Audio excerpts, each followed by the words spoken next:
1 Peter 2:18 through 22, suffering for righteousness' sake. But first, please help my humble channel to grow. Like, subscribe, share, comment, any combination thereof. Why? Because you are a beautiful person on the inside and on the outside. Servants, be subject to your masters with all respect, not only to the good and gentle, but also to the unjust. For this is a gracious thing when, mindful of God, one endures sorrows while suffering unjustly, right? Just like us targeted individuals.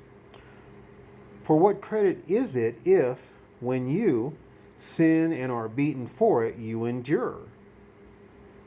Sometimes people in prison, they've actually committed crimes and they want to act like they're victims.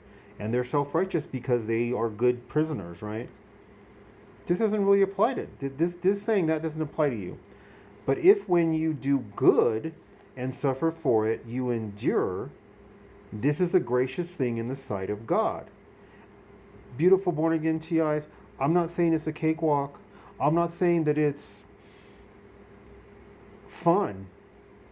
You know, it's a burden. It's a yoke. But his burden is easy and his yoke is light, or his yoke is easy, his burden is light if you get to know him. All right. For to this you have been called, because Christ also suffered for you, leaving you an example so that you might follow in his steps. He committed no sin, neither was deceit found in his mouth. So we will please the Lord if we can suffer for righteousness, okay, and not be vengeful. The Lord puts it on me. Don't talk mess about these agents. When you're alone in your room, don't do it. Sometimes when I'd be alone in my room, I'd flip them off right when they're hitting me with V2K, and all that does is it entices them to try to do more. But don't, you know. They hit me with V2K. They like to say anti-gay slurs, and every time I bend over, they like to say an anti-gay slur. Who wants to look at somebody bending over in the privacy of their own room?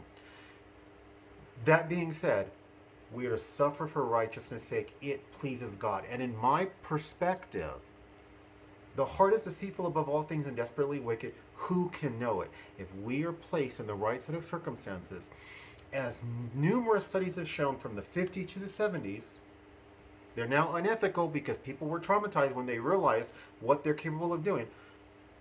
We will do things that is completely ungodly.